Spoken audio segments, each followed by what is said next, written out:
حسین دین ہے اور اس کا اندازہ انہیں خود بھی تھا۔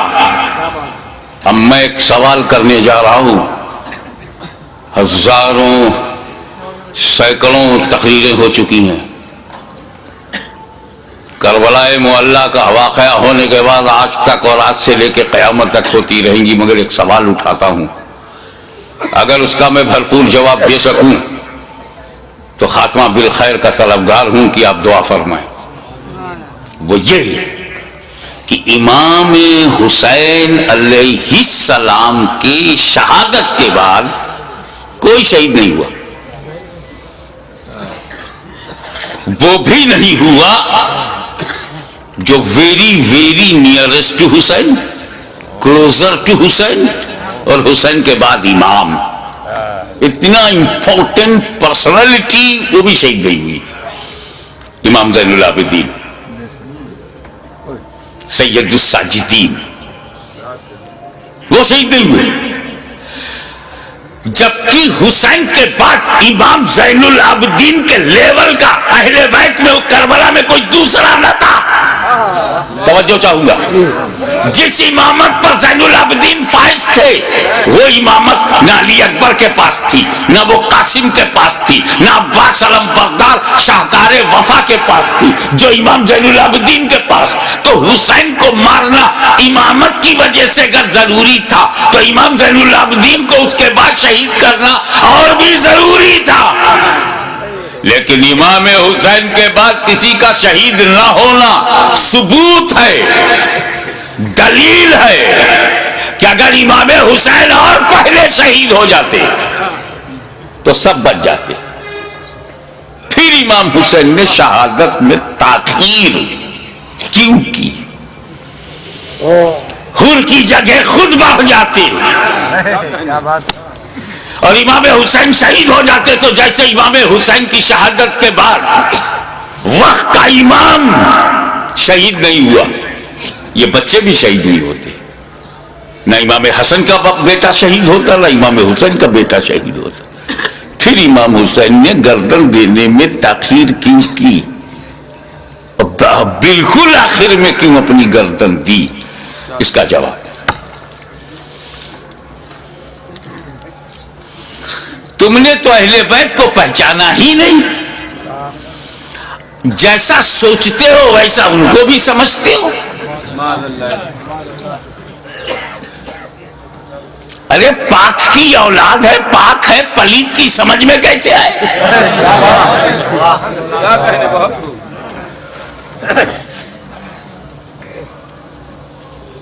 آپ غور فرمائیں کہ جن مکے والوں نے پتھر برسائے، راہوں میں کانٹے بچھائے، شاب ابی طالب میں 2.5 سال تک محاصرے میں رکھا، آب و دانا بند،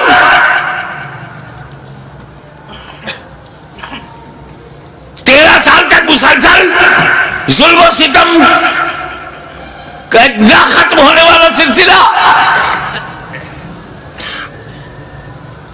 لیکن 8 سال کے بعد جب مدینے سے مکہ نبی کریم لوٹے ہیں، مکے کی پوری رجم بدل گئی، سارے ظالم سارے اتیاچاری سامنے کھڑے ہیں، مگر نبی سب پر رحمت کی نظر ڈال رہے ہیں۔ وَأَنْتُمُ الطُّلَقَاءُ، جاؤ تم سب آزاد ہو، میں نے معاف کر دیا۔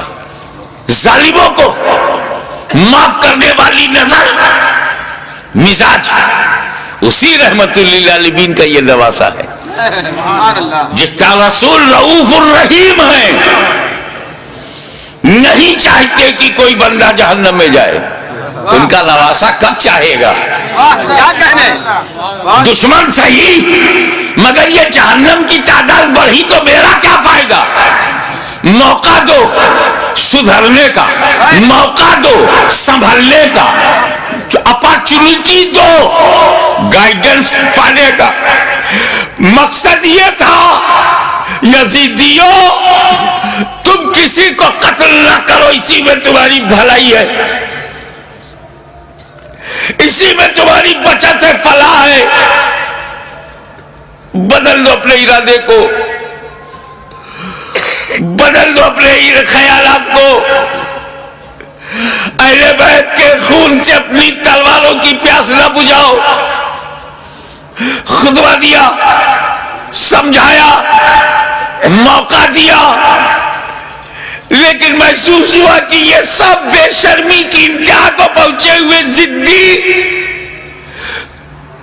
یہ کلاب الدنیا بھی ہے، کلاب النار بھی، یہ دنیا کے کتے جہنم کے کتے بننا چاہتے ہیں، مگر پھر بھی رحمت للعالمین کا نواسا، رحمت عالم کا پروردہ نظر کردہ اپنے دشمنوں کو یہ بھی موقع دے رہا ہے کہ اگر تم کچھ لوگوں کو قتل کر کے اپنی تلوار کی پیاس کو بجھانا چاہتے ہو تو لو میں تمہیں حر دے رہا ہوں، لو میں تمہیں وعد دے رہا ہوں، لو میں آوان دے رہا ہوں، لو میں اپنے انصار دے رہا ہوں۔ اگر اس سے بھی تسلی نہیں ہوتی تو لو میں تمہیں قاسم بن حسن دے رہا ہوں، اب بھی تسلی نہیں ہوتی تو لو علی اکبر کی جوانی لے لو، اب بھی تسلی نہیں ہوتی تو عباس کے بازو لے لو، اب بھی تسلی نہیں ہوتی تو علی اصغر کا خون لے لو، لیکن مجھ تک جلدی مت کرنا۔ میں رحمت عالم کا نواسا ہوں، رحمت بھری نظر سے تمہیں مہلت دے رہا ہوں، مجھے مارنے میں عجلت مت کرنا۔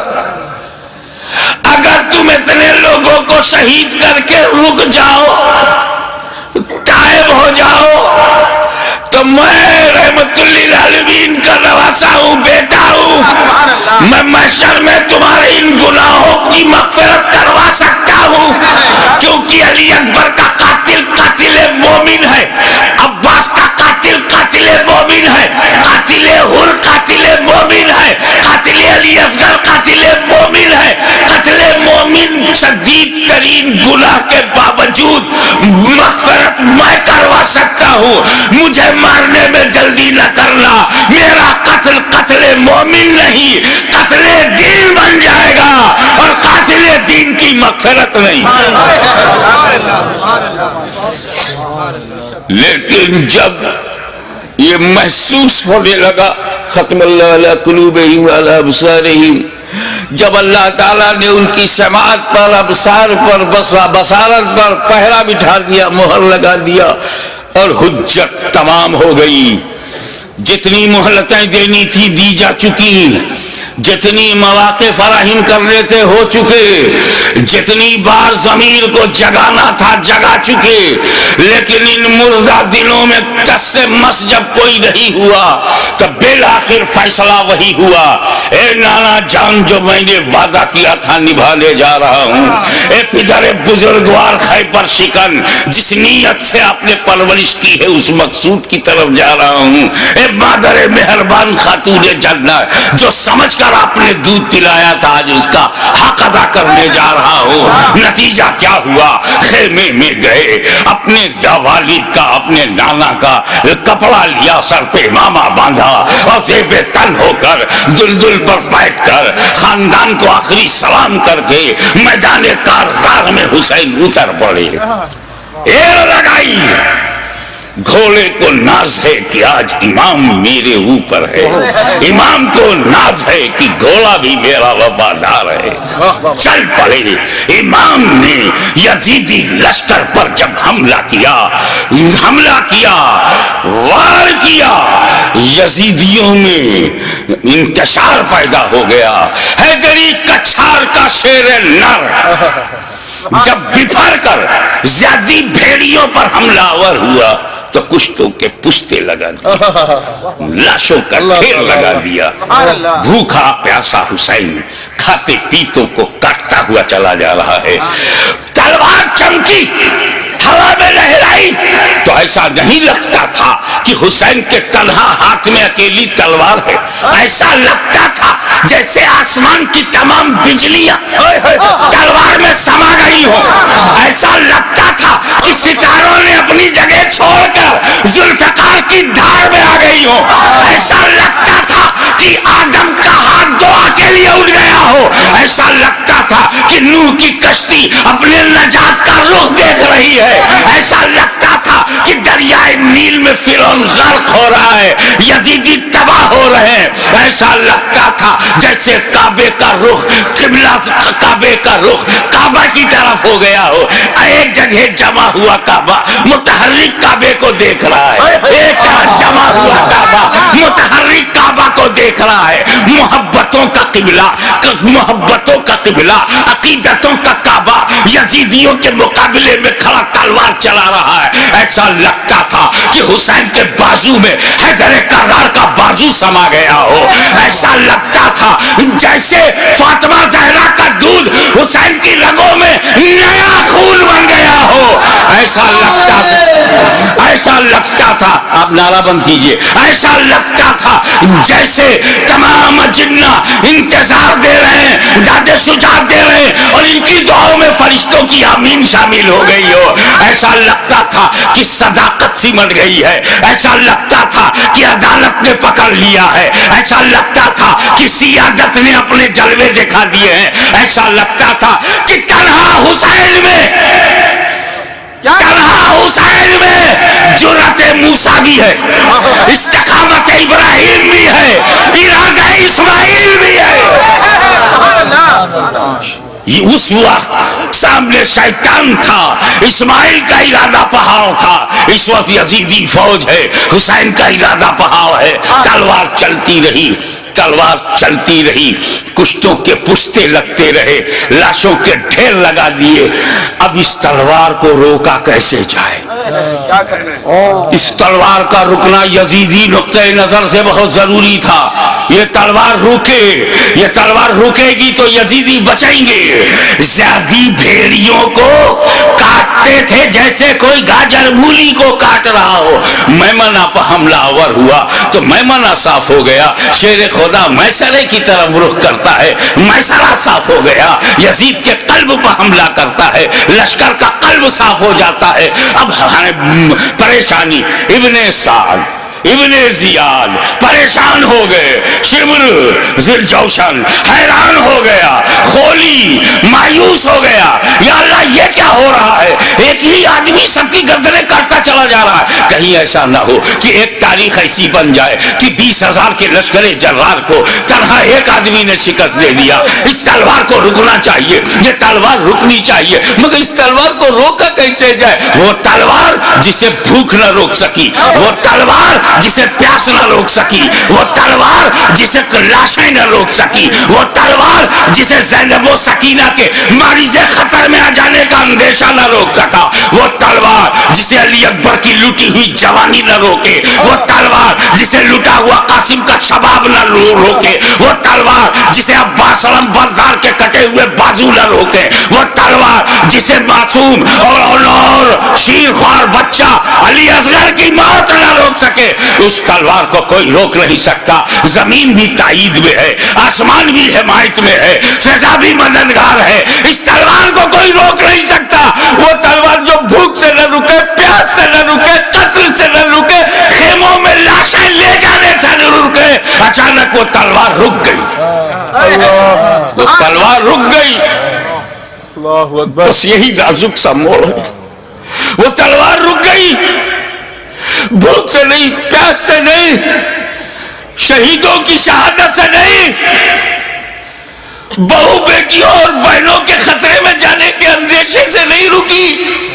وہ تلوار اس لیے رک گئی کہ نماز کا وقت ہو گیا.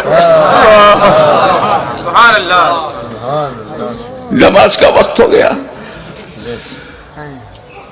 اتر پڑے زخمی, تیروں سے بدن چھلی, نیزوں کی مار. علی کا ایک شیر ان جنگلی کتوں میں گھر گیا. آپ جانتے ہیں واقعی ایک شیر ہو کو 2000 کتے گھیر لے تو کن کن کتوں کو مارے؟ زخموں سے چور، ہر بدن کے ہر حصے سے لہو. یہ کیسا وضو ہے میرے امام؟ اللہ ہمارے لیے، امت کو بچانے کے لیے رسول پاک نے پیٹ میں پتھر باندھ کے جو امت بنائی تھی اس کو بچانے کے لیے اتنی بڑی قربانی. یا اللہ یا اللہ.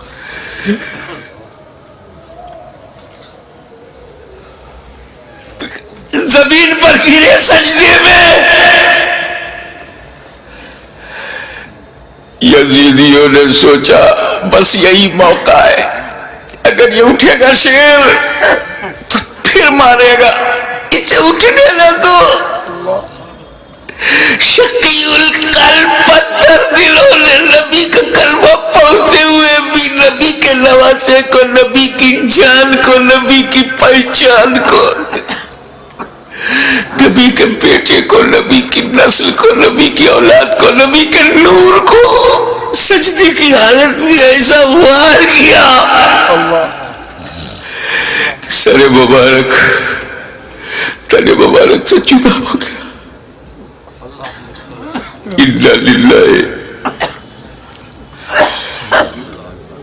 و انا الیہ راجعون.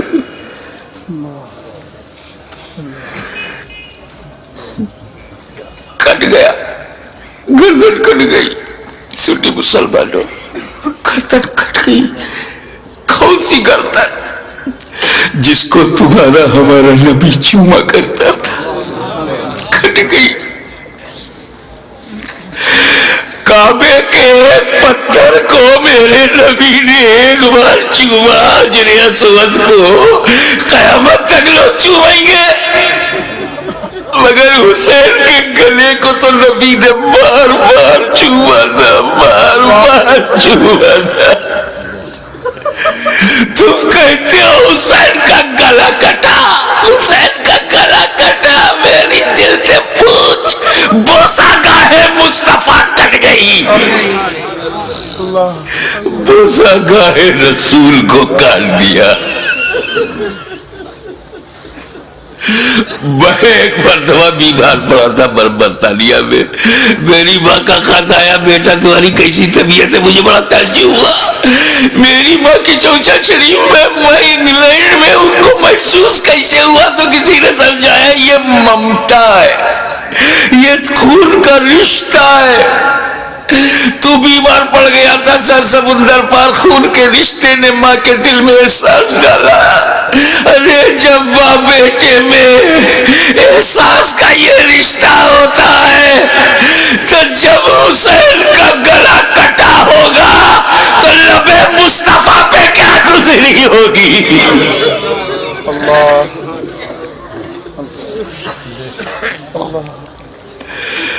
حضرت عبداللہ ابن عباس روایت کرتے ہیں جو بحقی میں ہے، مشکات میں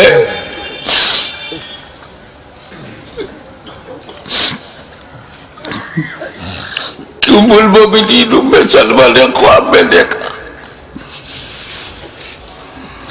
کہ حضور صلی اللہ علیہ وسلم کے ہاتھ میں شیشہ ہے. پوچھا یا رسول اللہ یہ کیا ہے؟ کہا یہ میرے بیٹے حسین اور کربلا کے شہیدوں کا خون میں صبح سے اس میں جمع کر رہا ہوں. رسول مبارک کی ریش مبارک پر غبار بالوں میں بکھراؤ، ہاتھ میں شہدائے کربلا کا لہو. کتنا دل دکھ گیا ہوگا رسول پاک کا.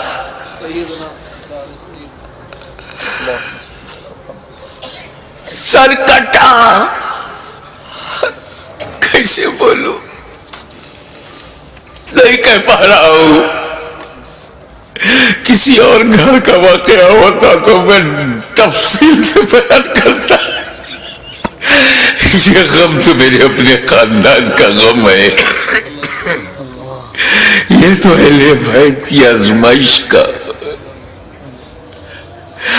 بس یوں سمجھو کہ نیزے پہ اس سر کو اٹھایا ظالموں نے. اگر نیزے پہ اٹھانے کا مطلب کچھ سمجھ میں آیا؟ گردن کٹ گئی. نیزے کو رکھا گا اس گلی میں جس سے رسول پاک کا لعاب دہن گزرا تھا. وہ گلا جس سے خاتون جنت کا جنتی دودھ گزرا تھا, جس پر علی مرتضیٰ کے دیے ہوئے لقمے گزرے تھے.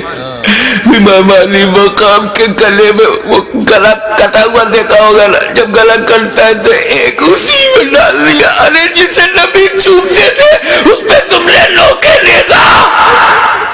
یزیدیوں, تم نے کل بھی حسین کو ستایا تھا, آج بھی ستا رہے ہو. فرق یہ ہے کہ کل لوکے نیزا سے تکلیف پہنچائی تھی, آج اپنی تقریروں میں لوکے زبان سے تکلیف پہنچا رہے ہو, لوکے قلم سے تکلیف پہنچا رہے ہو. یاد رکھو حسین نے امت کو اسی لیے بچایا ہے کہ ساری زندگی امت حسین پر قربان ہوتی رہے گی, حسین پر ہم اپنی جان دیتے رہیں گے. نیزے پہ اٹھا لیا. یہ تو ہندوستان کا کوئی اتیاچاری بھی نہیں کرتا. نیزے پہ اٹھا لیا. حسین کے سر مبارک کو لوکے نیزہ پہ رکھ کر اٹھا دیا. جلوس نکالا, لوکے نیزہ پہ بلند کر دیا امام کا سر, اور وہیں سے میرا امام اپنے غلاموں کو آخری درس دے رہا ہے. اے میرے غلاموں, دیکھو یزیدیوں کی بھیڑ میں, یزیدیوں کے لشکر میں تیرا امام کا سر اوپر ہے, تیرے امام کا سر اوپر ہے, تیرے امام کا سر بلند ہے. یعنی جن کا سر کٹا نہیں ان کا سر نیچے ہے, جس کا کٹ گیا وہ سر بلند ہے. تبھی تو غریب نواز نے کہا سرداد نداد در دست یزید حقا کی بنائے لا الہ حسین. وآخر دعوانا الحمدللہ رب العالمین.